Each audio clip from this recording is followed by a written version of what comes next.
Ladies and gentlemen, Professor of Neurobiology and Ophthalmology at Stanford School of Medicine. My guest today is Dr. Melissa Ardo, Professor of Biomedical Informatics at the University of Utah.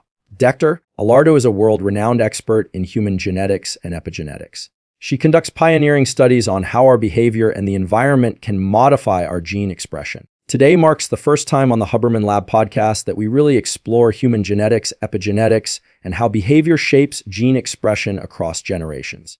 We talk about the inheritance of physical traits like eye color, and we dive deep into fascinating mechanisms such as the mammalian dive reflex, a physiological reaction to breath holding in cold water that, as Dr. Ardo explains, can dramatically alter the physiology of your spleen to allow significant increases in red blood cell count and oxygen availability to your brain and body. And by the way, the mammalian dive reflex can be activated outside of free diving, and you can even do it at home. We also explore how mate preference and selection in humans relates to the immune system. That is, if you were given a choice of many different mates, as most people are. The mate you would select is the mate who has the immune system composition that is most different from yours. And you would know that on the basis of their smell, and how attractive their smell is to you compared to the smell of other people. We also talk about how differences in external traits signal important variations in organ function, hormone levels, and even brain physiology. Toward the end of our conversation, we discuss the current state and ethical considerations of gene editing in humans, something that's apt to be an increasingly important topic in the years to come. Because gene editing in humans is now possible and is happening, as you'll soon learn, Dr. Ardo does incredible real-world experiments that reveal the remarkable interplay between genes and behavior. And she's an absolutely phenomenal teacher who makes complex genetic concepts accessible and practical. The conversation is sure to change the way that you think about mate selection, your parents, their parents, and what you can do to optimize your physiology and health through behavioral practices that influence gene expression. Before we begin, I'd like to emphasize that this podcast is separate from my teaching and research roles at Stanford. It is, however, part of my desire and effort to bring zero cost to consumer information about science and science-related tools to the general public. In keeping with that theme, this episode does include sponsors. And now for my discussion with Dr. Melissa Ardo. Dr. Melissa Ardo, welcome. Thank you. Nature versus nurture. Super big question that we all wonder about. How much of our capabilities and potential and just general themes of life, everything from how we look to what we're capable of doing or not doing in the moment, or where we might be able to improve or not improve. We hear some of its nature, some of its nurture. So if we take a step back and we just ask a big question about human genetics, how much of our DNA is modifiable by our environment and what we do, what we choose to do in particular, because that's most of what we're going to emphasize today. I think that's something we're still understanding at this point. I think every day we're getting more and more information about the ways that we can actually modify gene expression and these things that we thought were totally predetermined in the past. I think we're still learning with epigenetics and all of these new fields just how much we can actually change things. There are, of course, things that are kind of written in our genes, but I think we're learning that there's a lot more that we can change. Most of us at some point in high school learn Mendelian genetics, right? Mendel the monk and his peas in his garden. Most people probably don't remember the details of that, but we also learn about eye color. It's a commonplace for people to understand that if both your parents have dark eyes, with very rare exception, it's unlikely that you're going to get light eyes as a child, but it's possible. But if you have one light-eyed parent and one dark-eyed parent, then you start to enter the probability game. And then at some point, your parents dictate a lot of your appearance, your phenotype, and yet that there are aspects of our parents that are not seen in us at all, and vice versa. And so I think for most people, when we think about genes, we think about heritability. But your work focuses a lot on the aspects of genetic expression that are subject to change based on what people choose to do or are forced to do in order to survive, something we call selection. So could you tell us about selection in terms of how quickly a given behavior, for example, can change our gene expression? I'm not aware of any way to change one's eye color without putting in like a colored contact lens. Now, there's some esoteric things showing up online about people using these bizarre treatments to change their eye color. But for the most part, people accept that you're not going to change your eye color by behaving differently. But what are some examples where we can change our gene expression quickly or relatively quickly by doing something differently? Yeah. Just going back to eye color, because this is just one of my favorite genetics facts. So everyone with blue eyes descends from the same person. So at one point in human history, one person had a change in their eye color. And it's just like amazing to imagine this person who had blue eyes for the first time. And then through many generations, probably because that was a very attractive and interesting feature in that individual, that spread throughout human populations as we know them. So I always just find that to be fun about blue eyes. So there was a blue-eyed F1, as we say, the first. Let's stay on eye color for a moment, because before we get into how genes can be modified by behavior. I've been told that the green eye phenotype is one of the more rare eye colors. Is that true? I think that's right. Yeah, I think it's the most rare. Okay. So, and can we assume that there was an original F1 brown-eyed person that gave rise to the entire lineage of brown eyes subsequently?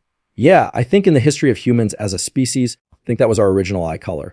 And so then, having these other eye colors arise in the population created these events. I think green eyes, if I'm not mistaken, there were multiple people, that comes from different genes, from different individuals in the history of humans. But blue eyes is just this one individual. I realize I'm slightly remiss on the statement about eye color not being subject to behavior.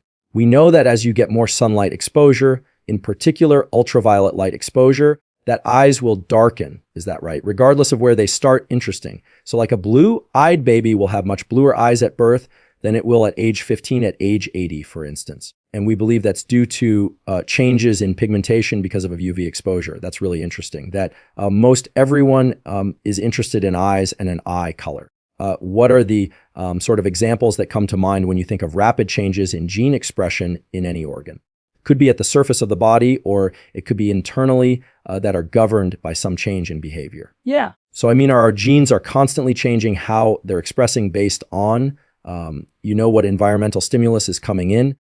So we have, these changes that happen on the order of, minutes or hours or things like that. Then there's also changes that we're finding out are happening kind of over generations. So we now know that there can be epigenetic changes. So these are changes, little modifications to the genome that happen by things, molecules actually attaching to the genome and changing how genes express that can be passed down. So this is really interesting from the perspective of things like trauma. We know that, refugee populations actually have some of these changes that they've inherited from their parents, even if they weren't, victims of the event that caused them to be refugees. Excuse me for interrupting, but are those changes that are passed down, are they adaptive? Are they making subsequent populations more resilient or less resilient? Yeah, that's a very good question. In the case of trauma and refugees, I'm not sure. I do know in terms of starvation, that's been something that's been studied as well. So there was a famine that affected Dutch people several hundred years ago, I think. And that was actually also kind of recorded in these epigenetic changes. And so presumably that's a change that is helping that population to better survive that famine. So in that way, it's resilient. But then, you think about in a contemporary situation where, food is abundant, maybe that is no longer beneficial, even though at one point it was. And so then we have this other kind of order of change, which is actual changes in the genes themselves that either arise from mutations in, these single base pairs, or at many different sites, or things like variation that's already present in the population at a certain amount that then, increases in frequency throughout the population. And this is where a lot of my work has focused. And these are changes that until recently we thought would take, 5,000 years, 10,000 years, at least. And now we're starting to understand that maybe that can happen in as short as 1,000 years, 2,000 years. This might be slightly out of line with what we're talking about right now, but I'm really fascinated by this concept of hybrid vigor. I was taught, I don't know if the data still hold up, that if you give mice a choice of other mice to mate with, to produce offspring with, that they will select a mouse whose major histocompatibility complex, which is a reflection of diversity of immune genes, so to speak. They'll pick the mouse whose immune system is most different from theirs. Presumably the just so story, because we're making stuff up about why they do this, right? Nobody really knows. The just so story is that they do this in order to produce offspring that have a much broader array of immune genes to be able to combat a much broader array of potential pathogens. Is that true in mice still? And is it true in humans as well? Do people elect to produce offspring if given a choice produce offspring with people that are more different from them as opposed to similar to them. So they did a very similar study in humans, and humans also are drawn to other humans that have these differences. So it's interesting, especially with the immune system. There was a study where I think they had people smell sweaty t-shirts of, members of the opposite sex, if they were heterosexual, to see if how attracted they felt to the person just based on the smell of their sweaty t-shirt. And people were more drawn to people who had very different immune systems than their own. So I think this is something, we see it in mice, and it's easy to say, it's their animals. Of course, they do that, but we do it as humans too. And it'd be interesting to know to what extent that's influencing our choice of mates and spouses. Super interesting. So they're given a choice of sweaty clothing from the opposite sex potential partner, or I guess I don't know if they were, sent out on dates after the experiment. But they're smelling, let's say, 10 different t-shirts that are sweaty, and then they're saying, and then they rank order them and the one they like the most. If you go and look at the genome of the person whose sweat was on that clothing, and specifically the immune system that you're talking about, what is it? Histamajor compatibility complex. Yeah. The more different they were in that, the more attracted they were to that smell. It's kind of amazing, right? Like that smell, which we just think of as I like this body odor. I don't like this body odor. I love this body odor is kind of a proxy for gene expression related to the immune system of the offspring that you haven't even had yet with this smelly t-shirt owning person. It's kind of wild. So I think it speaks to smell, and these aren't really pheromone effects, but it speaks to smell as a pretty powerful driver of mate selection. Yeah. I think it could be, it's also interesting, when you're talking about hybrid compatibility or hybrid I called it hybrid vigor based on no particular knowledge of the correct term, that it's the term I use because it makes sense to me. Yeah, something like that. We're having with globalization people meeting each other, across cultures, across continents for the first time. So we're getting genetic combinations that have never been possible in the history of humans. And that's creating some interesting, both kind of resilience and then also disease, because you have, combinations of genetic variants that have never been in the same individual before that are now showing up together. I find this super interesting for a couple of reasons. First of all, I'll turn 50 in September, and I remember a time not that long ago where it was very unusual, for instance, to see an interracial couple in a television show when I was growing up. Now, that's changed, right? And I think that's reflective of a number of things. There's cause and effect directionality here that we could get into, but that's a different podcast. But that yes, people are intermarrying and or producing children with people whose backgrounds, genetic backgrounds, are very different than their own. And if we take the opposite extreme, it makes perfect sense as to why this hybrid vigor thing would exist. And in the opposite extreme is a very uncomfortable thing.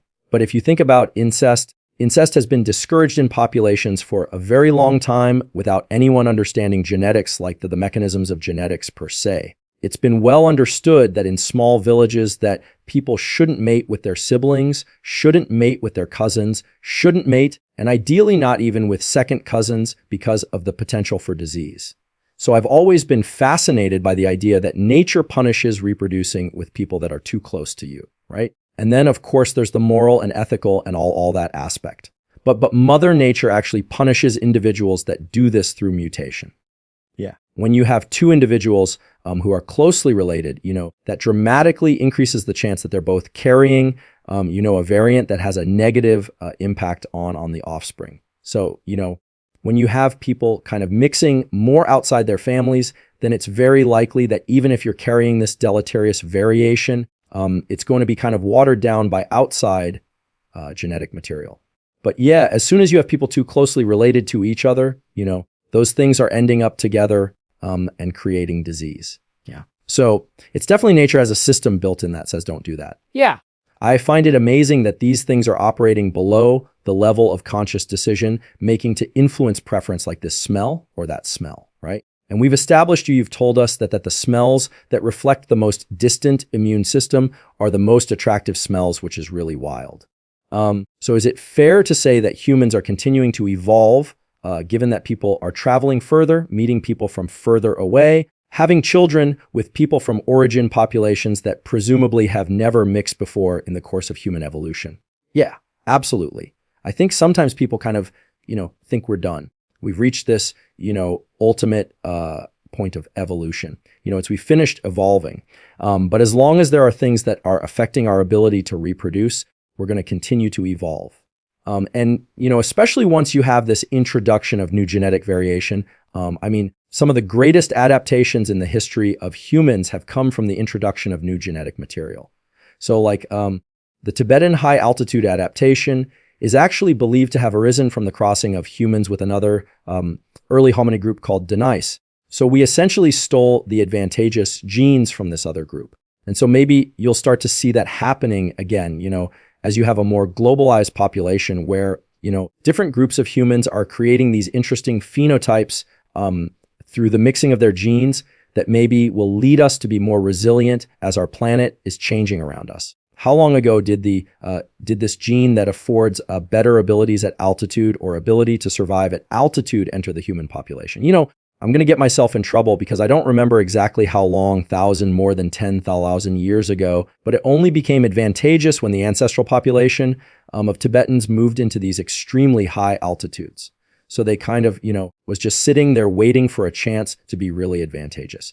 And then as soon as they went to these high altitudes, people carrying that genetic variation were at a huge advantage.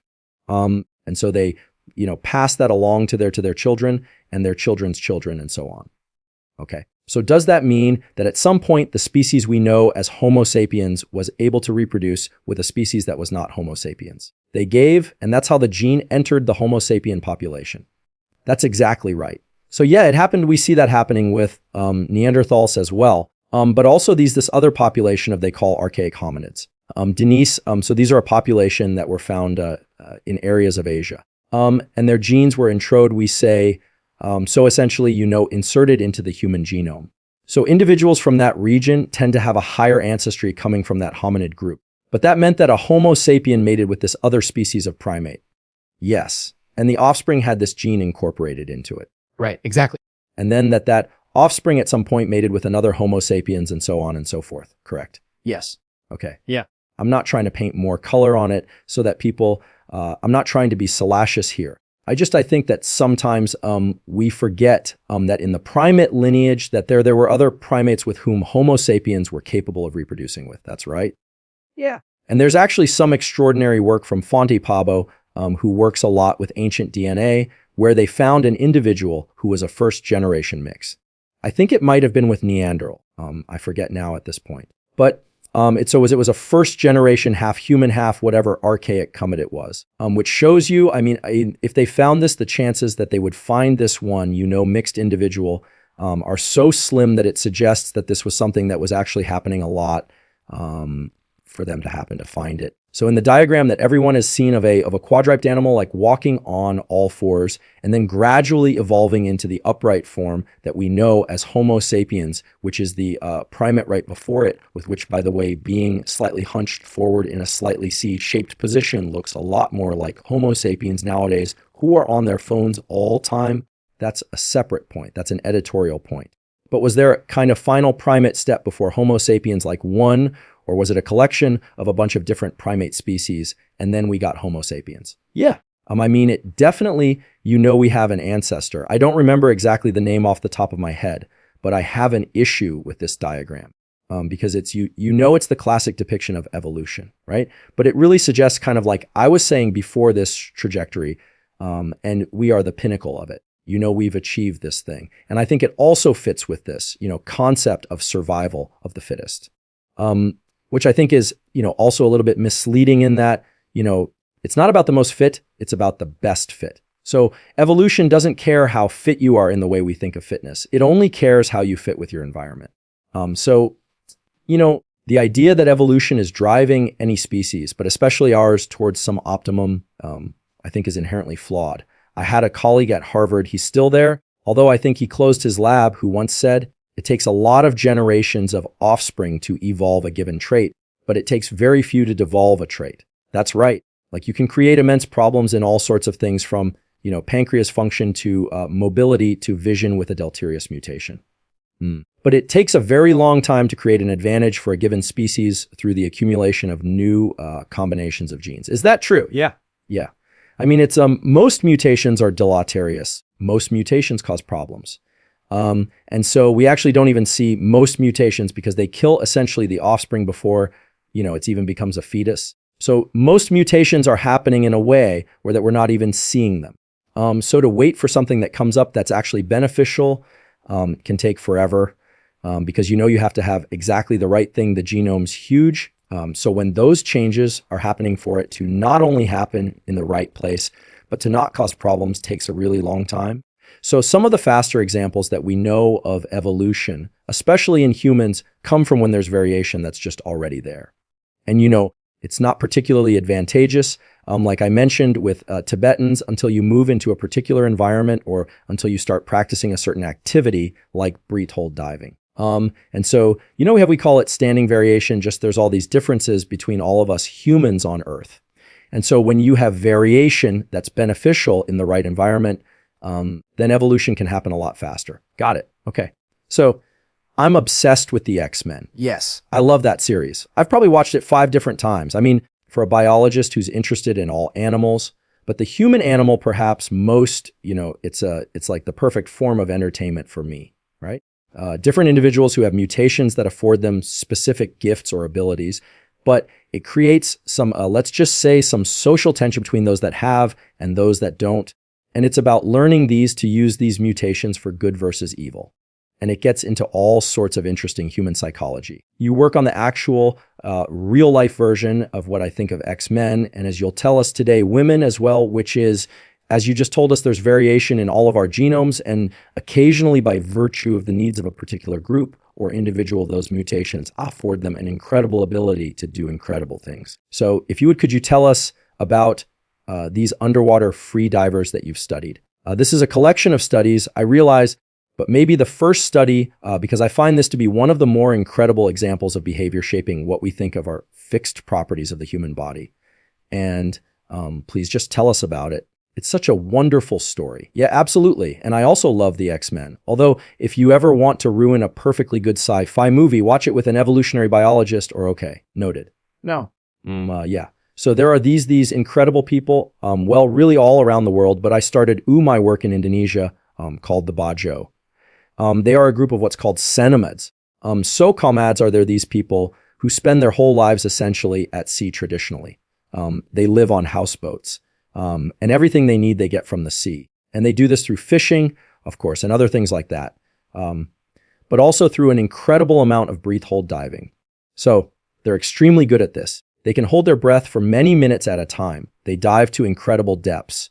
A lot of them wear these jewelry made of black coral. Black coral only starts growing at about 100 feet deep. So that tells you how deep they're diving. So those are trophies. They're actually meant to protect them from evil spirits and things like that.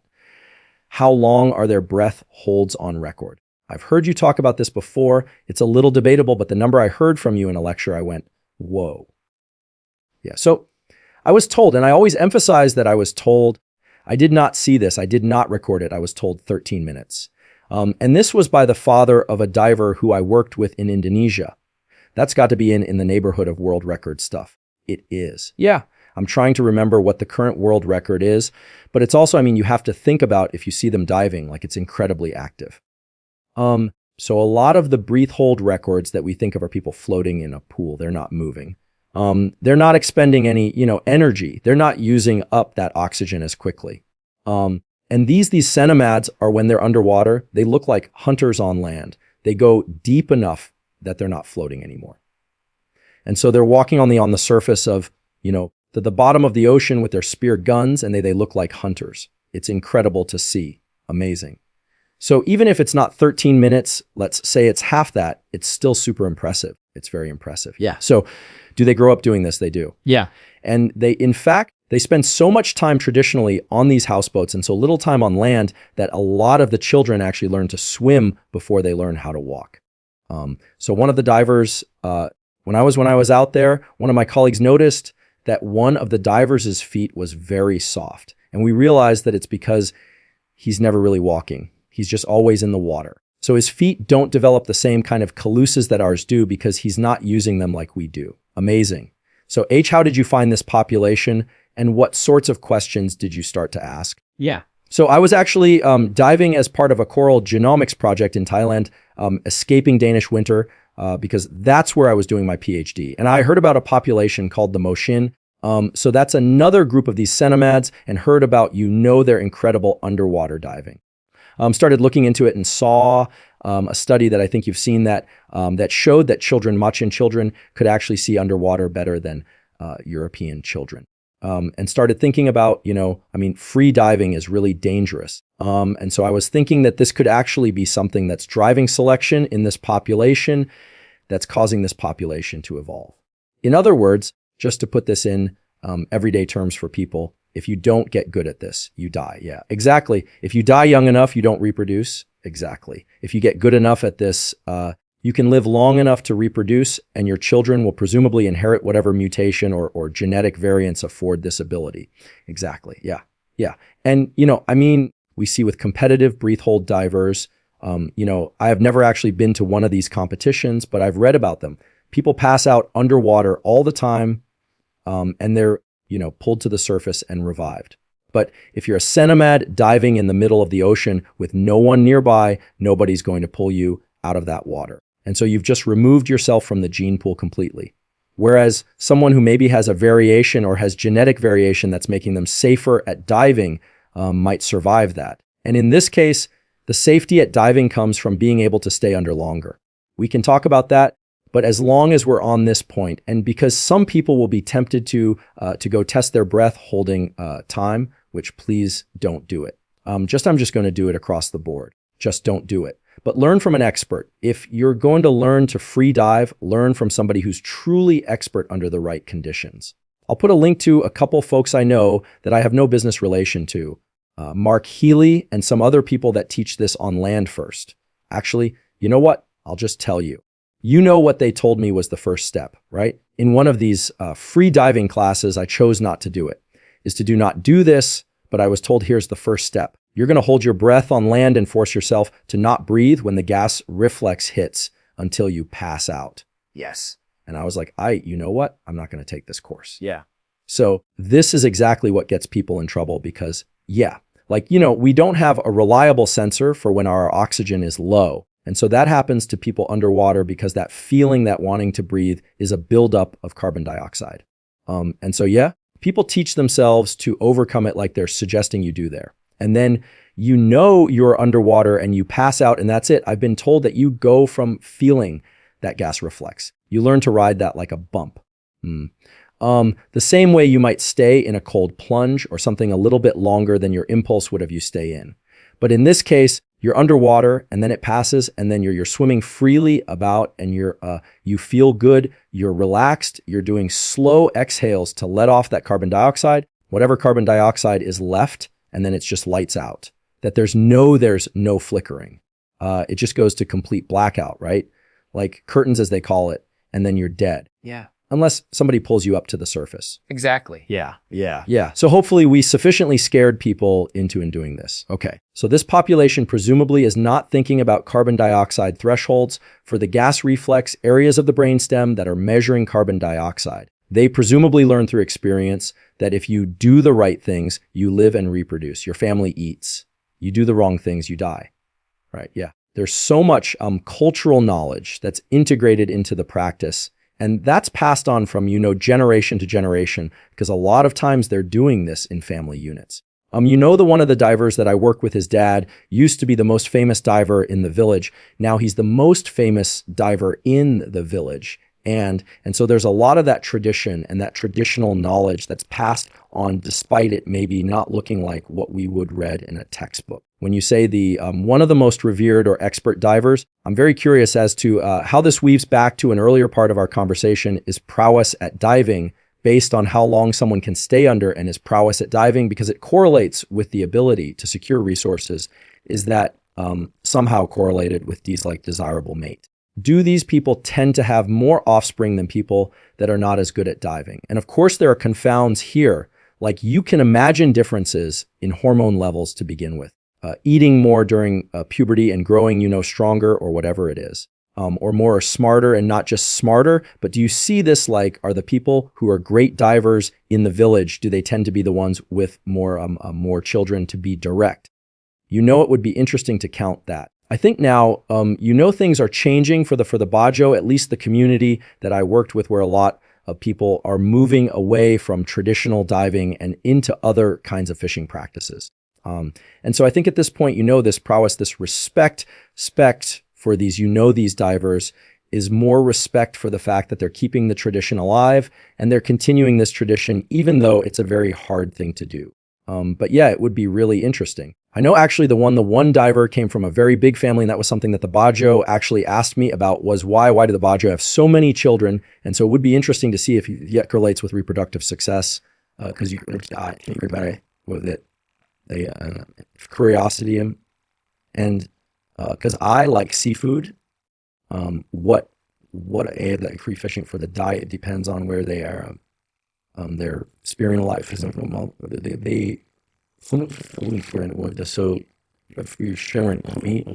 everything is delicious.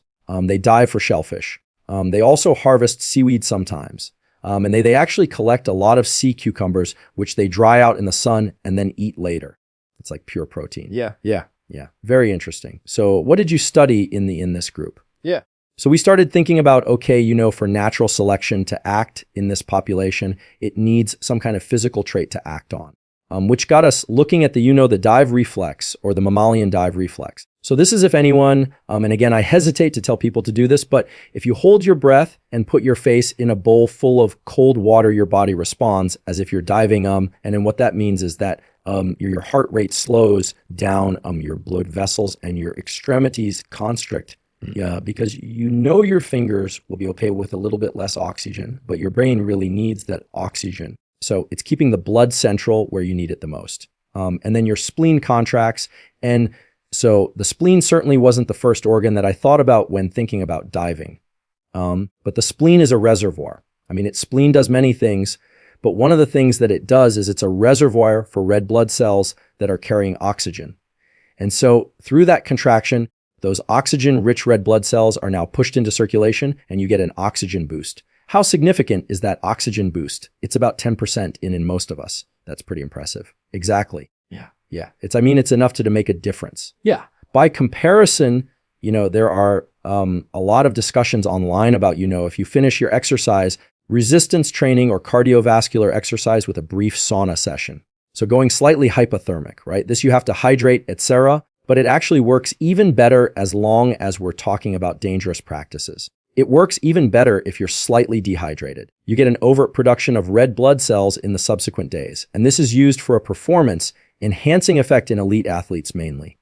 You have to, again, avoid dehydration, death, etc., but this is done, and someone will correct me, but the shift in available oxygen is in the low percentages, like 1 or 2%. Okay, so this is what people are fighting for using these kind of Baroque protocols. You're talking about a 10% increase in available oxygen through a contraction of the spleen. I didn't even know the spleen could contract. Yeah, that's right. Just when you put your face into colder than ambient temperature water.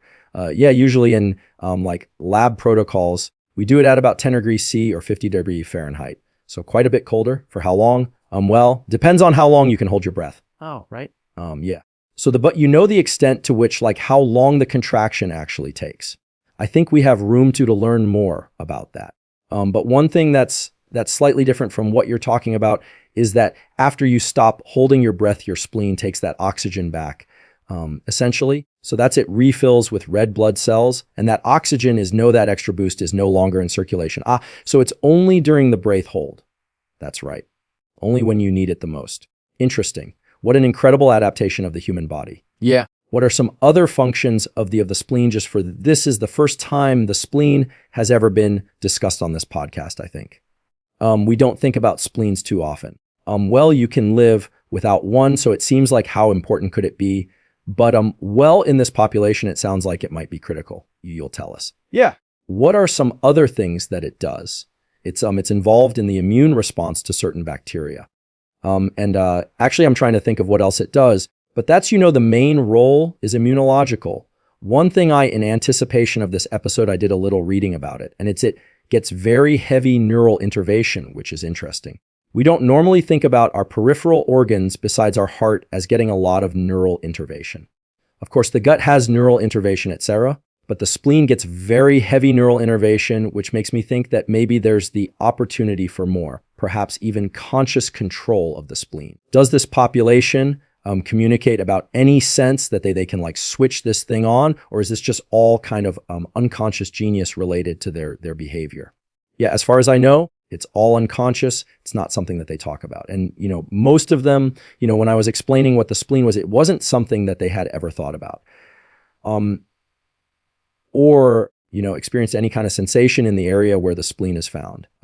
Yeah, but who knows? I mean, it's encapsulated in smooth muscle, I think, the spleen, and that's what controls that contraction. So yeah, maybe there could be some way to, to consciously contract your spleen. Our spleens contract when we exercise to a lesser extent. And this is why, like horses and apparently greyhounds, someone wrote to me after the study came out, have massive spleens.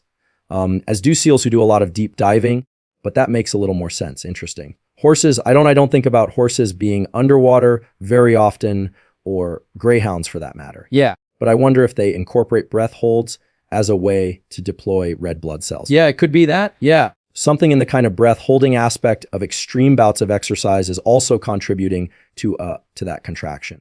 Like when one becomes a bit hypoxic because you just can't keep up with whatever exertion, like you just can't breathe in enough oxygen, dump enough carbon dioxide to keep up with your physical activity. Is there is that one of the conditions under which it sort of mimics a breath hold, or do you need this cold? There seems to be something about the face being cold. Yeah, there's it's stimulation of the vagal nerve that is in part triggering this response, which runs through your face. And so that's why the facial immersion is crucial to triggering the response. But there is, I think, a component of if you're just holding your breath where that also kind of triggers it. So, but yeah, it's really amazing to think that as mammals, this evolved sometimes so long ago that it's even in mice. They've done a study where they actually trained mice to dive and they could measure the mammalian dive reflex in mice. Wild. Yeah. So you sort of answered my next question, which was, why do we have a dive reflex? I mean, we're not a harp seal, right? And we're not a diving bird. Why do we have this? Yeah. I mean, it's a great question, and I don't think we really know. Some people talk about something called the aquatic ape hypothesis. That says that one of our ancestors, sorry, I'm trying not to interrupt, but I've heard of the stone date hypothesis. All the psychonauts lucus, which is that psychedelics, what led to new ideas and daytime dreams that are what led to, forgive me for the revolution, and the stone. What is talking with what and I'm viewing lots of Martians, which is something of. I think it's much more likely that it was some very long ago ancestral, protomammal that was doing some kind of diving. And because of that, this response is present to varying degrees in all modern mammals. But I feel like these are the questions that are hopefully springing to people's minds here and there. I've seen these videos of babies being born into a swimming pool, and that you could on their belly. It looks like the Nirvana cover, and there they seem perfectly happy to be underwater shortly after birth, which makes intuitive sense. They were in the womb. They were floating in the amniotic sac, and they're underwater, so to speak. Do we come into this world knowing how to dive and be underwater because of our experience during pregnancy? I mean, it seems like it. I mean, I've seen, if you take babies, and I'm not recommending anyone do this, but like blowing their face, they instinctively hold their breath and can be put underwater. And actually Bijo people told me, and I don't know if this is something they actually do, but that the test of a Bajo is as a baby, they pass the baby under the canoe. And if the baby comes out the other side, then it's a Bajo because it has held its breath like it will for the rest of its life. What's the alternative? Yeah, that's why I said I don't know if they actually do this, but it was just something that they told me. But yeah, I think there is some innate response where we know even as babies to hold our breath. That's fascinating. So what did you discover in this group of incredible divers? So we discovered that they have larger spleens. So I mentioned the spleen's role in diving. It's increasing sometimes people call it a biological scuba tank. it's increasing the amount of oxygen available to you. So our hypothesis was that they would have larger spleens because a larger spleen presumably means longer diving, safer diving. And so we compared them to a nearby population living in a very similar environment, but with a history of farming. So these are people who live right next to the ocean, but aren't really interacting with it. So Bajo children are in the water from the moment they're born almost. And then children in this other village didn't know how to swim. And so we found that compared to that village, the Bajo had significantly larger spleens. So their spleens were about 50% larger on average. And this was true for divers and non-divers. So that showed us that it was very likely to be something genetic rather than, the fact that your diving increases the size of your spleen. But does diving increase the size of the spleen? This is a question that I think is still open because in both of the populations where I've measured this, divers and non-divers have the same size spleen. However, other people have shown that, if you train people, if you recruit people to a study and train them in breathe hold diving, their spleens increase in size. So I don't know if it's just that the populations that I've worked with have some kind of genetic factors that override that change. But yeah, open question, I would say. I know you've done some work parsing which genes are different in this population and developing some animal models for that, and that some of this converges on thyroid hormone. Could you tell us the relationship between thyroid hormone levels that people are fascinated by thyroid hormone? It seems everyone either thinks they have a thyroid deficiency or an overproduction of thyroid, or they want to increase their thyroid. What is the relationship between thyroid hormone and spleen function as it relates to the production of these additional red blood cells? The gene that we found that was evolving in the population correlates with higher than average thyroid hormone levels. So not, like clinically hypereroid, but higher than average. And this is actually also true for Europeans who are carrying the same genetic variant. We showed in another group of individuals that if you have this gene variant, you have higher thyroid hormone levels and you have a larger spleen. So it's not just something that's true in the Cinemats. And so what we think is going on potentially, and this relates to the work that we did with mice and the work that we hate to say it's a bit. And it's the work trying to but that's how we recommend and concern when we finish searching and I'm going to swimming and I'm going to also like over someone we have hormone levels you're a larger swarm liver on all ledgers as well. I can think of two general scenarios where having a nice big spleen would be advantageous.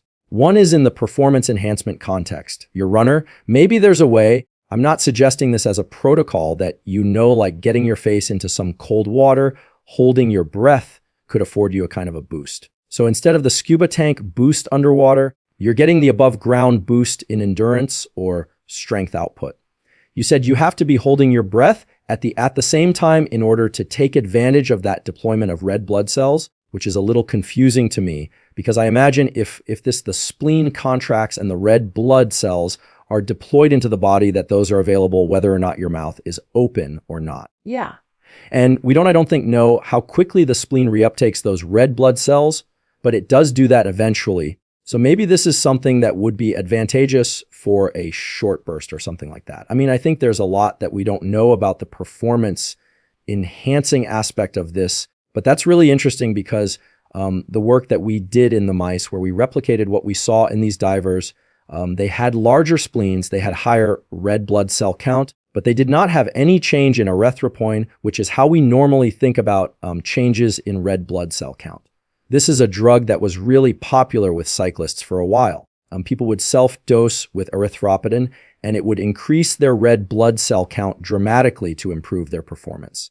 So this is like an erythropoietin independent mechanism of increasing your red blood cell count that could have an advantage in performance. I think fascinating. And then the other scenario is for robustness of one's immune system. I, for one, don't like being sick. And if there's anything I can do to increase the function of my immune system, including sleep, exercise, sunlight, all those things, but in particular, if I feel like I'm traveling in an additional amount or not sleeping as well, I'd be willing to do pretty much anything within the realm of reason to improve my immune system vigor, right? Yeah, absolutely. And if sticking my face in a bowl of cold water, 50 degrees for, I guess, as long as I can hold my breath in the morning is going to potentially afford that advantage. I'm willing to be the idiot that is doing this thing without any specific clinical trial yet, but I'd love to see a clinical trial on this. Oh, absolutely. Has anything been done to explore how that particular behavior or that is generating the dive reflex can afford any enhancement in immune system function? I haven't seen any studies that look at that, but it would be really interesting because, yeah, I mean, like you, I also would do anything to not get sick. And we do see in these populations a lot of older people who are continuing to dive. And there is a seeming health and robustness that I wonder if it's related to the activity of diving itself. We have a family friend who's 94. My mom just told me 94, and my mom said over the phone she swims 4 miles a day. And I'm like, there's no way. And she goes, no, wait. She swims a mile a day, 4 days a week, which is still pretty impressive. Yeah. Swimming a mile is, that's quite impressive. 4 days a week at 94. Presumably that's not backstroke. At least some of it's, I think that like, is there something to being in water that just generally is good for us? I would imagine I shower, I bathe.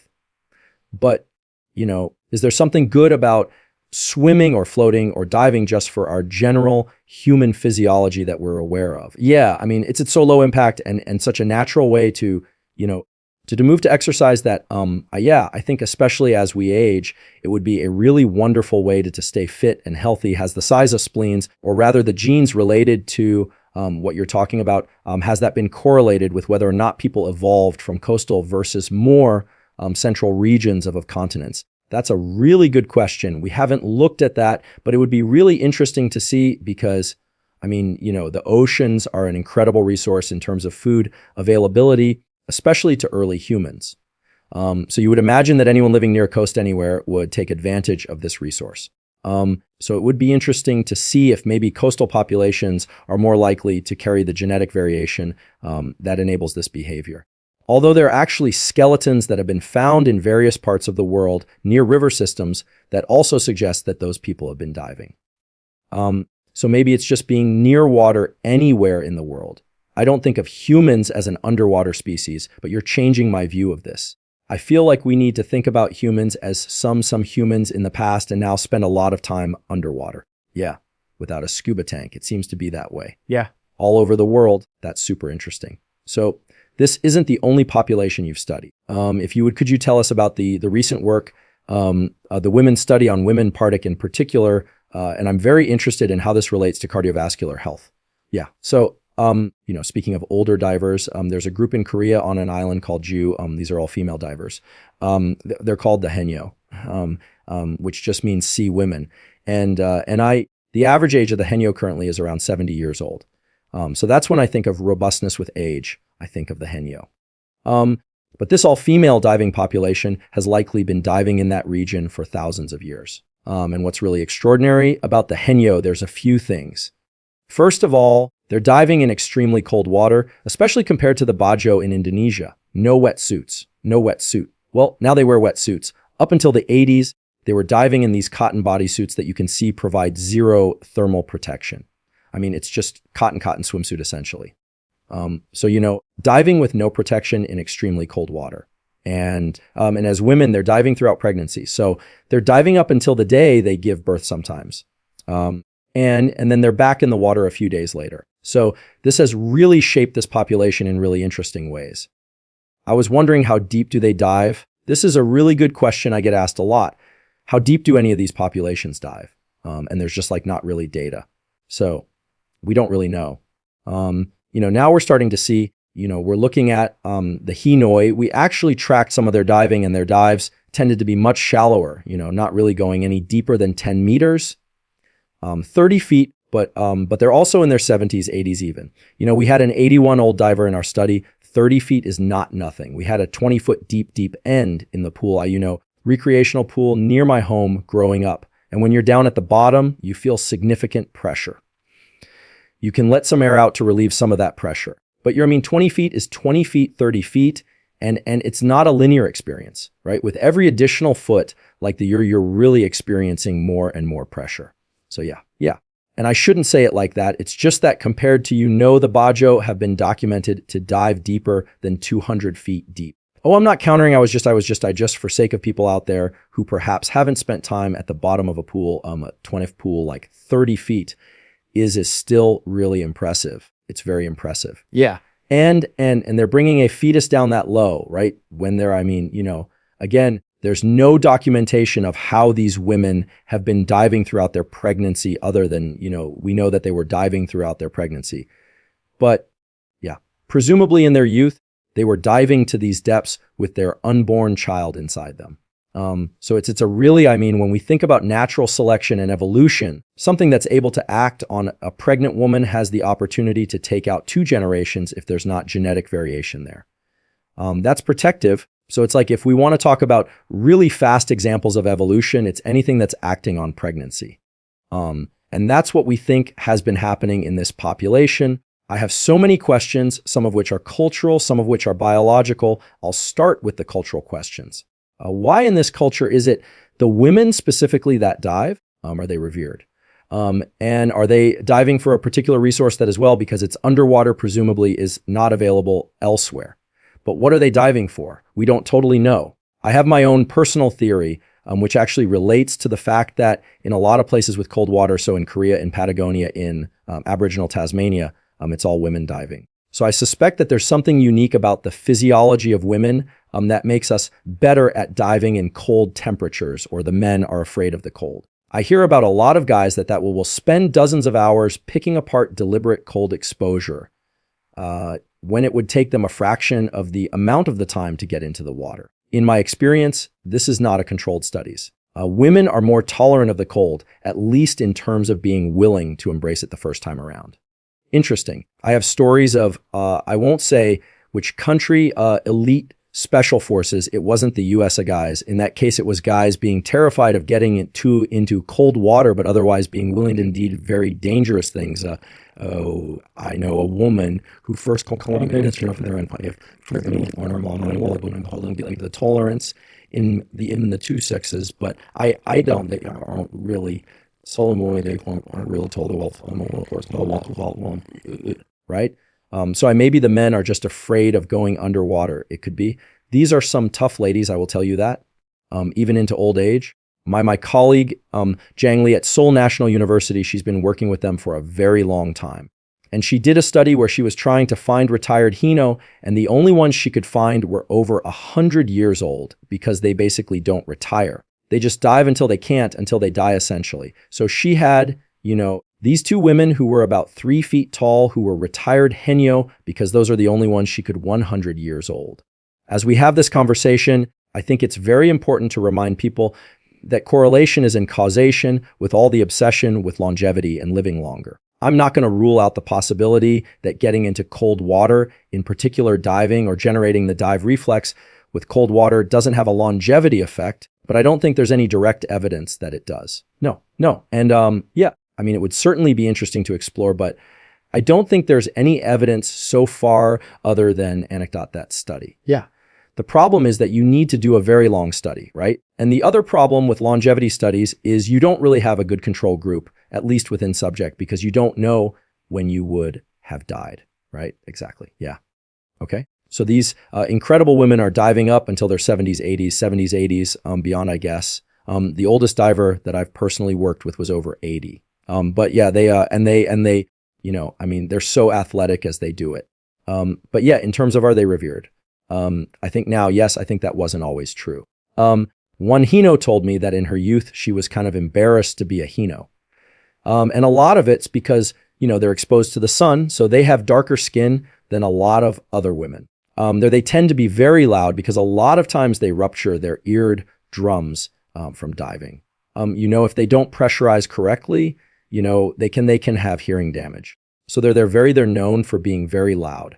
And so, I think there was kind of a marginalization early on, but now they're recognized as a UNESCO World Heritage, like intangible site, essentially. And there's just, I think, tremendous respect for the population now. Very cool. What are they gathering down there? They are diving for all kinds of things. They're diving for sea urchin, abalone. They also harvest seaweed. I've seen them pull up octopus. They'll sphere an octopus. And they do it in a very interesting kind of controlled way. Like they're really guardians of their marine environment, where they make sure that they don't overfish things. So the sea urchin season is very short because, if they overharvest the sea urchin, that population won't replenish. So they have this, system where they really take care of the marine environment. So it's all the proteins again. It's the expensive sushi. Yeah. I'm still developing a taste for I'm trying, but when it's fresh out of the shell, there's nothing better. I'm willing to try octopus. I have too much an affinity for cephalopods to eat octopus, but I have in the past, and it can be delicious. So it's amazing to me if I step back from these two populations, and I think more broadly as well about what people are willing to work for. Humans will work very hard to get protein. It's just kind of incredible how hard they'll work for proteins and lipids combined in delicious form. Yeah, I mean that we're not aquatic animals, right? Right? And they're willing to risk their lives and the lives of their fetuses to the next generation. Right. There's nothing I think that a species tries to protect more than exactly. Then the next generation, one would hope that they're willing to risk their lives on a daily basis, multiple times per day to go collect protein, basically. Yeah. Yeah. And in these cold temperatures as well. So do you think between on-land hunting and in what you're describing that if we think about Homo sapien evolution generally, that a big part of Homo sapien evolution as it relates to selection of particular genes to drive particular traits and abilities relates to this thing of just trying to get more protein and fat? I mean, it certainly could. Diet is an incredible driver of selection. So, a very common example of natural selection is lactase persistence. So our ability to continue to consume milk past infancy. And that happened very quickly in multiple different human populations. So it happened in Africa and it happened in Europe. And another example is the Greenlandic Inuit. A huge part of their diet was marine mammals that have really high lipid content. And so they actually evolved to be able to better metabolize those lipids so that it wouldn't, kill them from heart disease or something like that. Diet as a driver of selection is extremely strong. So it may be that this has been shaping our species in ways that we don't even know. Super interesting. So in this group of Korean women divers, what's going on with their cardiovascular system? Earlier we were talking about how this might have implications for oxygen utilization in the brain and body and potential disease treatment ramifications. Yeah. So we found two different adaptations. And I say adaptation, but there's kind of adaptation in a physiological sense, this thing that you can do by training. Or adaptation in a genetic sense. And we have found one of each. So the training adaptation that we found was that I mentioned before that when you dive, your heart rate slows down to try to conserve oxygen. So their heart rate through a lifetime of training slows down even more. So we could actually, you could visually see this when they were doing these dives. Watching their heart rate, you could just see it plummeting. We had one individual whose heart rate dropped more than 40 beats per minute in less than 15 seconds. Yikes. So really dramatic. And the reason that we think that that's a training adaptation rather than a genetic adaptation was that it was only true in the divers. So non-divers with the same genetics didn't have this phenomenon. So that was, that has, it's interesting to think about what the potential health benefits of that could be. It's clearly something that you can train. This has also been observed in other competitive breath-hold divers. But in terms of how that could benefit your health, maybe it's good for your heart to have that kind of plasticity in terms of its response. Yeah. When I think about heart rate, I think mainly about autonomic function. And again, vagal innervation seems to be a theme there, that the vagus is responsible for slowing the heart rate down. Anytime we exhale through, respiratory sinus arrhythmia, we essentially slow our heart rate down. It's fastest way I'm aware of to consciously slow our heart rate down. But so as one dives, I guess if they're exhaling, like letting out some air, dumping some carbon dioxide, which is probably a good thing if you're a free diver. I don't want to encourage people to do this because that shuts off the gasp reflex that would have you, jolt to the surface.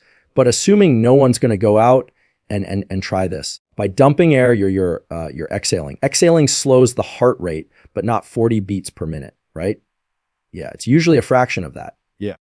And so then we also found this genetic adaptation that we think is driven by the fact that they're diving through pregnancy. So when pregnant women have sleep apnoea, which is where you hold your breath in your sleep. So it's kind of, you can think of it as unintentional diving through pregnancy. They tend to develop these blood pressure related complications. So like preeclampsia, as they're just, they call them hypertensive disorders of pregnancy. And so we think that there's no studies that have shown this yet, but we think that, if you're diving, same different kind of apnea through pregnancy, that would also increase your risk for these disorders. And so what we saw was that there was a genetic variant that was actually driving their like a lowering of their diastolic blood pressure while they were diving. And so we think that this is protective against these hypertensive or high blood pressure effects. This is interesting. So for non-divers, so for pregnant women on land who aren't from this population, the picture I'm getting is they're sleeping on their back perhaps because it's more comfortable as they get very pregnant and their airway is getting cut off at some point. So they're having these hypoxic episodes, and then there's some gasping as the carbon dioxide gets high. This is also uncannily what people who are overweight, or by the way, people with very big necks. This is why a lot of big-necked, very lean men die in their sleep. This is a kind of well-known thing in certain sports communities. Okay, it's very tragic. You say, well, this person's, fit, but they're lying on their back. They big necks and their airway is compressed. You have a big neck doesn't necessarily mean you're going to die early, but make sure you're breathing right at night. So, because sleep apnea is very dangerous. It is, yeah, I think we think of it as just snoring, right? But it's super dangerous. Yeah. You're putting yourself into a state of hypoxemia. So your oxygen is very low. So for pregnant women who are concerned about hypoxia, what are the options that they have besides becoming a diver in this, you joining this incredible community in Korea? Yeah, I mean, I think, that's one of the things that we're hoping to find from studying these women. So if they've evolved some kind of protective mechanism that protects them in the case of apnea, maybe that's something we could develop into a therapeutic that could be used to help prevent that same, hypertensive disorder pregnancy in pregnant women who have apnea for other reasons. But otherwise, I would say, I think, preeclampsia used to be a death sentence for mothers and fetus, which is why it was such a strong driver of evolution. Now, I think awareness of it enables treatment. But that's only something that's happened in the last, I don't know how many decades. So that's why it could have been such a powerful force in this population. Uncomfortable topic, but I think an important one. Earlier, you were talking about genetic selection and what determines survival of offspring. Is it the case that many miscarriages, if not most miscarriages, are because the mutations that arise would have been destructive at some point post-natally after birth? So it's a kind of a nature's veto on the genetic program. Yeah. I mean, I'm not a maternal health specialist, but I do know that most mutations create non-viable embryos. And so I think that could certainly be driving the early miscarriages, especially. So it could be pre-implantation or post-implantation. A mutation arises, and somehow the genetic programs of embryology are somehow made aware that down the line this is going to lead to a stillborn fetus or something. So nature doesn't have a conscious logic in the same way that we think, but the genetic decision, therefore, is to stop, is essentially a stop cell proliferation, and the pregnancy is terminated. Yeah. Because a lot of proteins are involved in many, many systems. And so if you have a mutation that's problematic in one of those proteins that's involved in all these different systems, it's just going to start to go haywire very early on. I'm very curious about how these genetic adaptations and then how they relate to behavior impact organs versus things on the surface of the body that we can see versus both.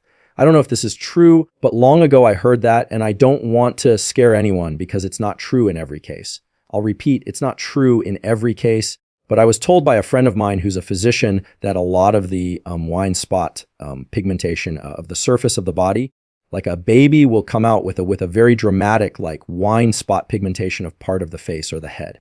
Sometimes, not always, it's correlated with mutations in internal organs. And this is so, and this is having run a mouse lab for a long time. You study mouse mutants, mice that overexpress or lack or are hypomorphic for a particular gene. And you learn as you work with one of these populations that oftentimes the mutation that impacts, say, retinal development, for which I need to take the retina out, look at it under a microscope, and then find which cells are miswired or something like that.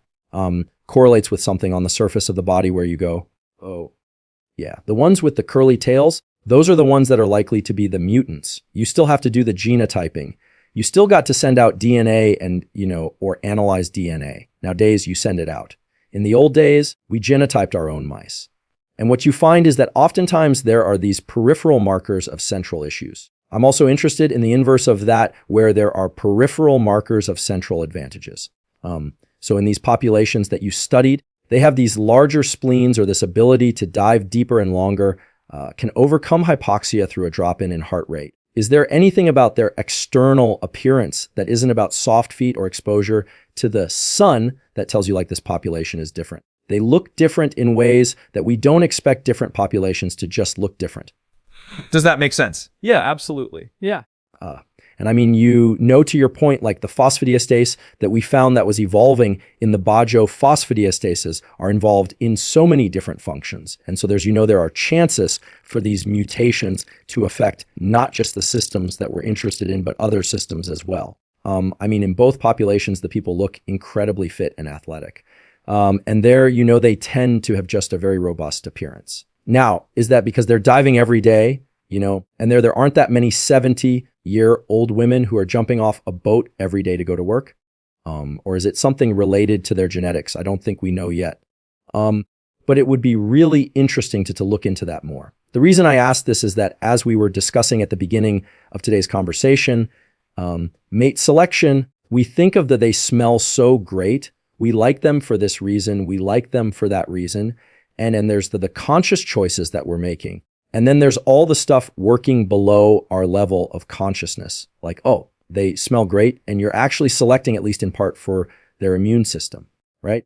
And the potential immune system of offspring. Even if you decide you never want to have children with this person for whatever reason, this stuff is happening in parallel consciously and unconsciously.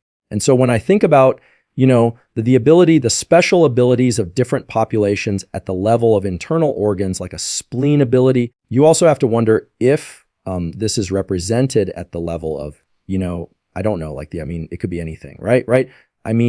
It could be the ones with the better spleens have really nice hands. And then you don't think about it. You don't think to correlate those things, right? But as in the example I was discussing with the mice in a laboratory, when you get mutations that impact an internal organ, almost always there's something about, they might have a particular fur pigmentation pattern, assuming it's a whole body mutation. Or sometimes they'll have like one web toe, or they'll have pinkies it's mice that they have a little backba digit that faces and not out like the others. And so you learn when you work with these things to say those are the good ones. Those are the mutant ones, or in some cases, those are the good mutant ones, right? And I think as humans, we don't tend to do this consciously. It's not how we're trained to think, thank goodness. That would complicate all the dating apps. People would have to show their digits and Lord knows what else. But human mate selection is in part genetic selection. So what are your thoughts on this in terms of how these things correlate with human choice and behavior? I'm asking you to speculate here. Obviously, I think that certainly we know that these populations have been evolving. We have theories as to what is driving that selection, but there, could be sexual selection. It could be like you're saying, like that people carrying this genetic variation that happens to also make them a good diver in ways that we expected to find, also make them more attractive in ways that we weren't even looking for. And we weren't even thinking about pregnancy really when we started the study with the Hino. It wasn't until we got these results and we're saying, what is this difference in blood pressure and speaking with maternal health specialists that we really pieced it together. So I think it's the kind of thing where, you don't even really know necessarily all of the pieces of the puzzle. And that's where it's a lot more questions for us to ask in the future. Function. As long as we're talking about diving underwater as a vision scientist, at least that's where my initial training was.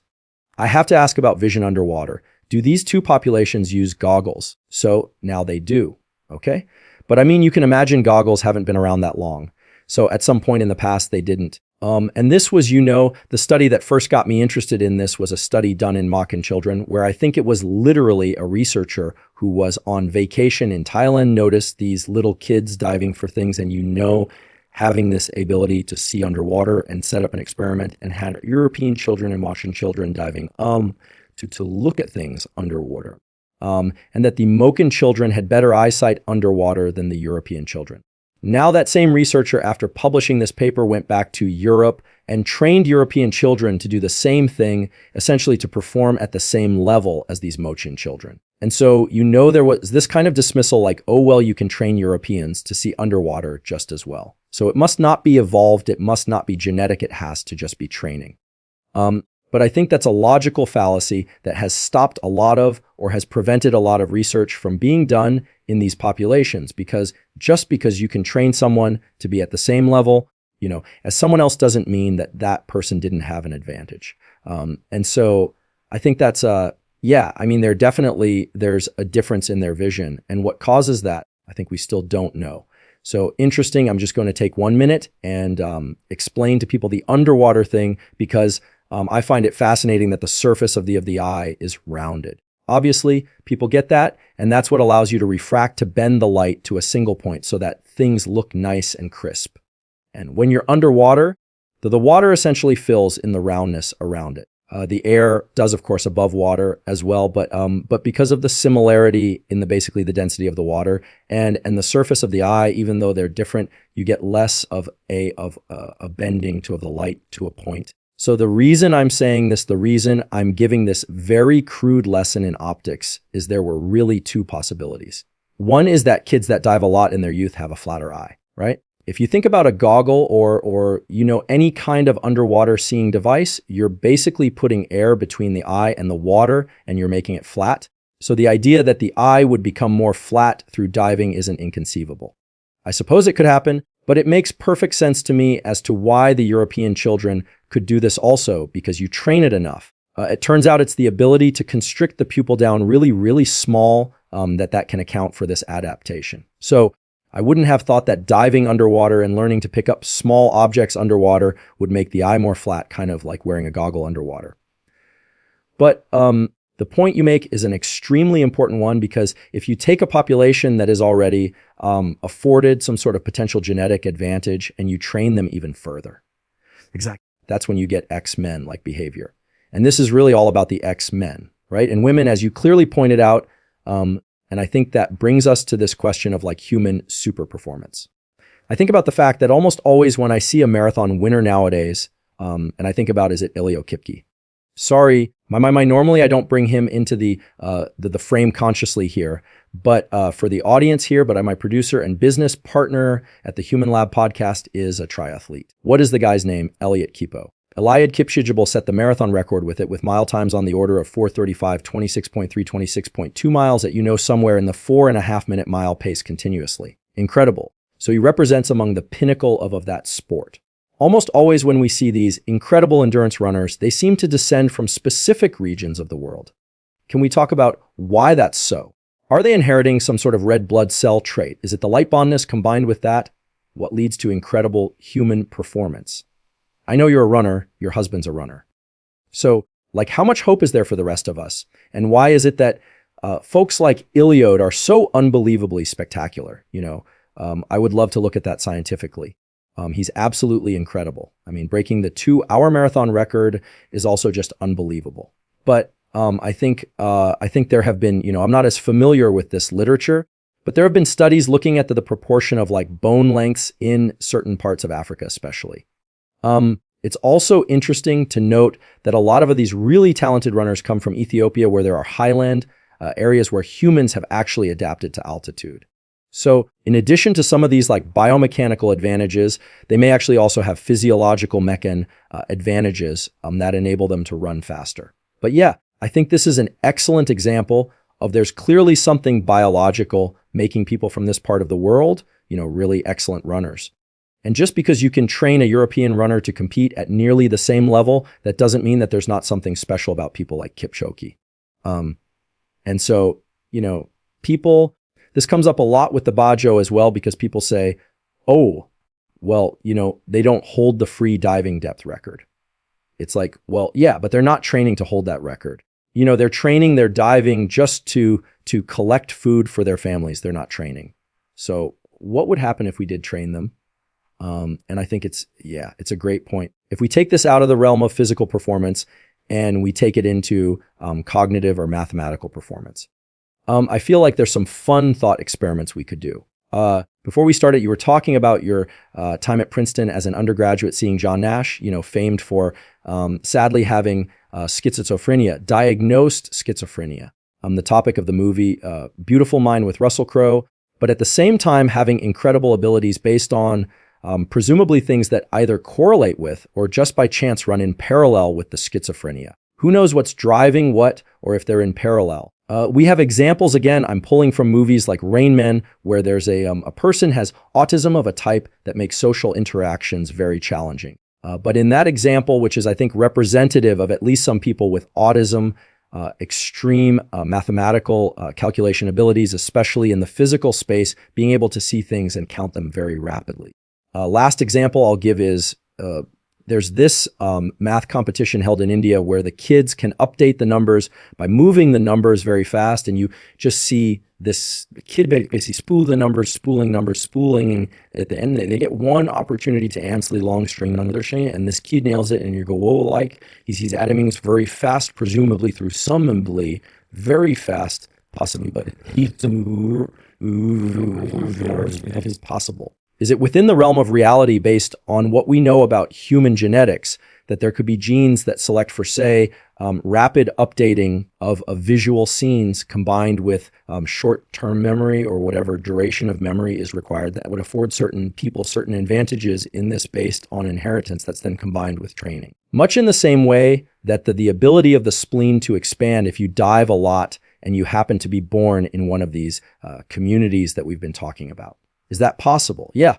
I mean, I think certainly, there's an interesting correlation between people in STEM fields and having family members with autism. And so I was actually at a lecture in Princeton where the professor asked the incoming class of students, how many of you have a family member with autism, and then he displayed the statistics. How many of you are joining the engineering for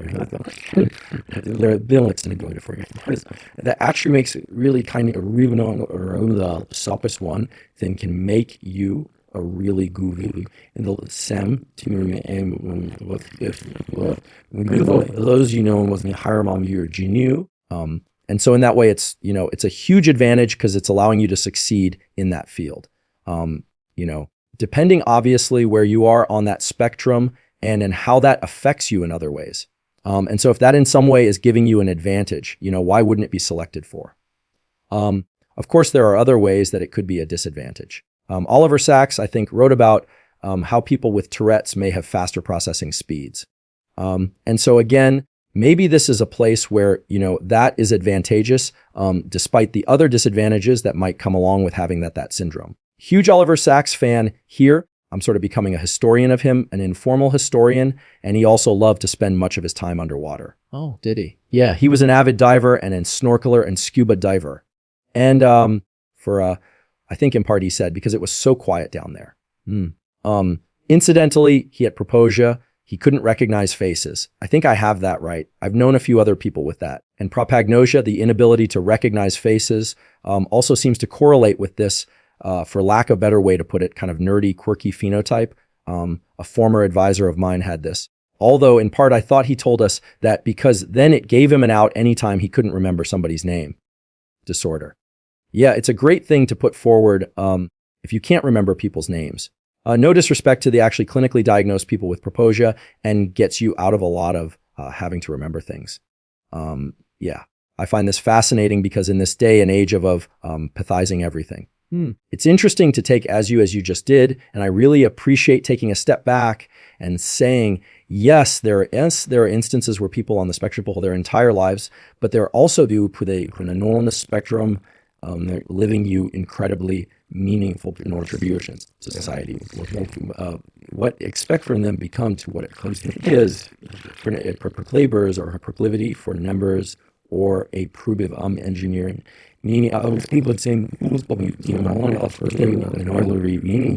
engineering. And on the opposite side, like our great creatives, are they carrying a different set of genes, or are they just the ones that can't pay attention to anything, so they start throwing things together? That was a joke against the creatives. It's interesting because it becomes a really difficult thing to test, because how do you measure creativity in a way that you could then link to genetic information? So a lot of these kinds of understandings of genes come from things called genome-wide association studies, where essentially they perform a correlation at every site in the genome to see which of these sites correlates statistically with whatever phenotype it is. So whether that's, kidney disease, or you know creativity. But you have to have a really good way of quantifying that trait. So, you know, creativity is nearly impossible to quantify. Something like, you know, mathematical ability, there's so many potential environmental, you know, nurture factors that could, how that manifests in an individual, that it also becomes quite difficult to quantify, and therefore difficult to find any genetic factor that's contributing. It's so interesting how we classify intelligence, you know, and some years back there was a lot of debate about, you know, IQ versus, you know, emotional intelligence. But there's this wonderful documentary, by the way, there's several movies by this title, but the one I'm thinking of is the documentary Spellbound, which is about the spelling bee competition. And it was the case for a long time that how well and how quickly kids could remember to spell certain words was thought of as some important correlate of intelligence, which is kind of crazy. And now in the day, an age of autocorrect and things like that, but one could argue that being able to spell is an interesting one. But that the different kids that they detail, one from a farming community, one from a community where the parents were really hard driving about academics, it tiles the entire representation of every kind of background you could imagine. Different types of parents, blue-collar parents, highly educated parents, boys, girls, one that set that's clearly on the spectrum, and you see it in the family. You can see that and everything in between. And what you come to realize is that training effects are very real. Like if you take a kid in particular and you give them an activity and they repeat that activity. Yeah. No surprise here. They get very good at that. But it also narrows the number of things that they can also be good at. This is what I think we forget about neuroplasticity, is that the choice to get very good at one thing is also the choice to not get good at a bunch of other things. So when you step back, and I'm not going to ask you for parenting advice, but when you step back and you think about what you know about human genetics, is there a kind of assuming one doesn't have to hunt for their food, the way these populations you've been studying do, is there a kind of optimal way to think about kind of genetic bias and what we perhaps should focus on, or are you an equal opportunity, get after whatever interests you the most kind of person? I mean, you know, there's like companies where you can test yourself to find out what kind of athlete you should be. And I think that kind of gets into something called genetic determinism, which is this idea that your genes determine everything about you, which we know isn't true. We know that it's a combination of, you know, genetic factors, environmental factors, all these different things. But I think it's interesting how much the idea that we're genetically predisposed to something, or, you know, we're genetically better at something can actually influence how we are at that thing. So we talked a little bit before about, you know, there was a study where they told people, they said, we're going to take your DNA, we're going to genotype you, we're going to find out, you know, whether if you train, you're going to get faster, or whether it's not going to affect you at all. And so they did that, and they put people into these groups, and then they tested them after a few months, and the people who they told were going to do better did better. And this was like something they could measure at the biological level. They could measure specific molecules that had changed in that population of people compared to the other group of people. Now, the trick was that there was no difference genetically between these groups. It was just what they were told. So it's really interesting to think about, you know, if you tell a child what they should or shouldn't do based on, you know, their genes, I think it's a really dangerous thing, or potentially you could motivate them through that. So interesting. I mean, I think mindset effects are so important under discussed. I'm so glad this is coming up. Alram was a guest on this podcast, and she shared with us some incredible data on it. You know, you tell people that stress is good for them, you stress them out, their health improves. You tell people stress is bad for them, you stress them out, their health gets worse. And on and on. There's just so many examples of these. Most of the time, people aren't taking a genetic test to determine whether or not they're likely to be good or bad at something. They're looking at their family photos, or they're looking at their parents or their grandparents. This is the old version of genetic information. Sure. And I'm guessing here, too, one should be very cautious. If your parents weren't athletes, does that mean that you don't have the genes to be a great athlete? Clearly, the answer is no. Yeah. Right? Likewise for intellectual pursuits. We really have very little evidence that intelligence is heritable. So I think that's a big one, especially, you know, if you feel like you're not coming from a very intelligent family, that doesn't mean anything really based on what we know currently. What about rhythm and dancing ability? Oh man, I don't know. But I'll tell you, I did not inherit any rhythm from my dad. I didn't inherit any rhythm from my dad or my mom. Although my dad is a bit more musical by virtue of being more mathematical, but that is not the same thing as dancing ability. I don't know if we have any truly bad dancers in our family, but we have at least one with exceptional rhythm and ability. She happens to be adopted, so there you go. That's a different version of a genetic variation, and an important one in the sense that it's a cross-fostering experiment, to put it in animal laboratory terms. If you don't mind, I'd like to talk about the ethics of genetics and genetic engineering. A few years back, a guy in China running a laboratory used CRISPR to modify the genome of babies. I believe he mutated the HIV receptor. I believe it wasn't to prevent them from contracting HIV under any circumstances, but rather the relationship between the HIV receptor and some things related to human memory. That was the speculation. There was very little known about this because this was happening in China in a kind of a closed format. It wasn't published in a peer-reviewed journal, but he showed up at a human genetics meeting and he announced to the world that he had genetically modified babies through the use of genetic engineering. Now, on the backdrop of this, up until now, we've basically been talking about genetic selection through partner selection through all sorts of things. So that there are kind of indirect ways to genetically select. I think people forget that. But here we're talking about deliberate gene insertion or removal in embryos, creating genetically modified humans. After he did that, there was a sort of pause, as I recall. I was paying very close attention to this as to whether or not the international community of genetic ethicists and scientists would say, wow, this is potentially a feat of human engineering that could prevent disease, etc., or they were going to chastise him. And it turned out they chastised him. And as it were, we were told that he was actually put into prison. Now, whether or not that prison included a laboratory, we don't know, right? We have no idea. And there were a few other countries that chimed in and said, oh, yeah, programs like this have actually been underway elsewhere for a long time.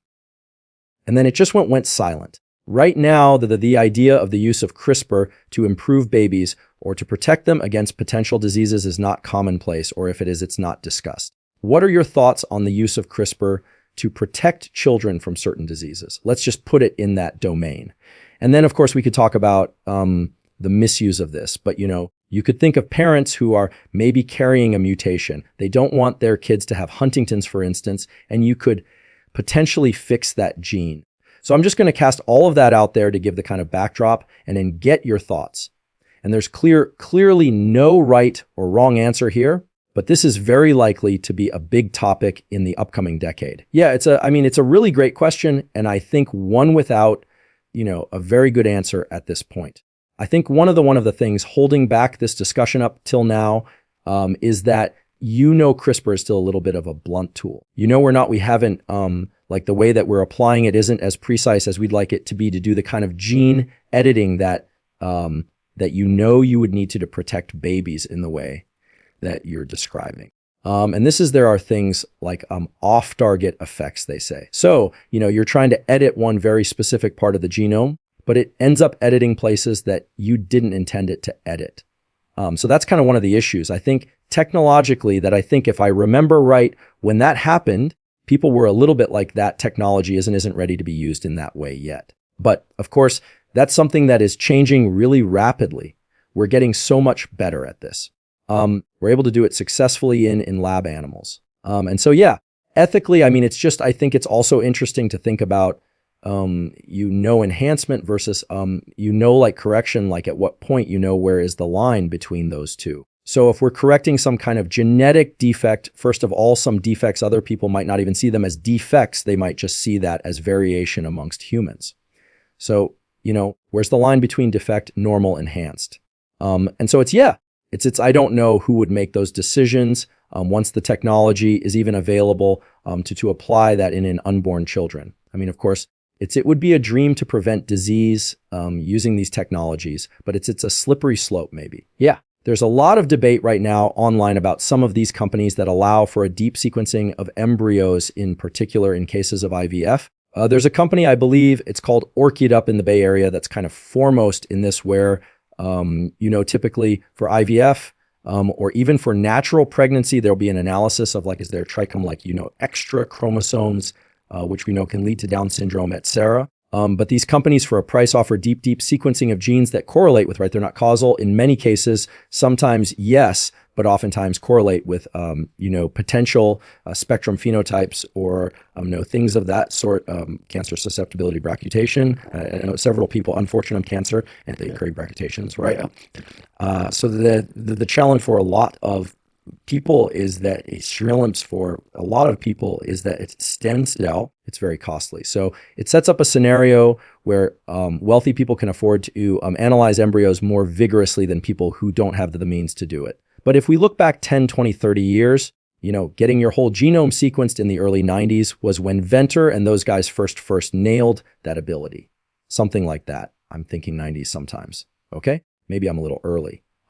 We're a little late on that one, but was extremely expensive. But now it's like, $100 or even free depending on the coverage. Yeah. You can sequence a genome for pretty cheap these days. Yeah. So most technologies tend to advance that way. So it gets back to also this issue of how much information do you want? And so I guess given your training and understanding of human genetics, there's obviously no one-size-fits-all answer. But when it comes to understanding how much control to exert over the genome, where do you land on this? I'm not trying to put you in the hot seat here. I think people are going to hear about more about these technologies and just want to understand how to frame them. Yeah. Well, first of all, for context, I only have dogs. So I don't have to think about this as in terms of human babies. But yeah, I think, say you get your baby's genome sequenced and that baby is going to be blind. Is that a problem? A lot of blind people would say no. I think it's such a personal question. No, I think that's a great answer. I think it's a really hard question to answer for any of us, but I appreciate you being able to look at it and consider it. Dog genetics is fascinating. The selection seems to be for phenotype, but also behavioral type. Yes, which is fascinating. Yeah, my fur babies were 100% selected to be cute. So that was the basis they looked at, was the eye contact for the yeah. I mean, actually, literally, one of my dogs is a type of dog that was bred to be a companion. So the only thing that they selected for was cuteness and companionship. Is it the Bolognese? Yes, that's right. Yeah. There is a dog named after the spaghetti sauce or vice versa. Yeah. Named after Bologna in Italy. Oh, right. No, I was joking. Yeah. What could tell us what is the breed of dog belongs? And then it's a mix between. It's in the family of like the Maltese Bichon Catone family. So these little fluffy white dogs that are in Renaissance paintings sitting in the laps of royalty. It strikes me that whether or not we're talking about Mendel's peas in the garden, whether or not we're talking about dogs, whether or not we're talking about corn varieties, or we're talking about humans, that for some reason we like to underestimate the power that genes and natural selection have. And behavioral selection, I guess, is the more appropriate term, right?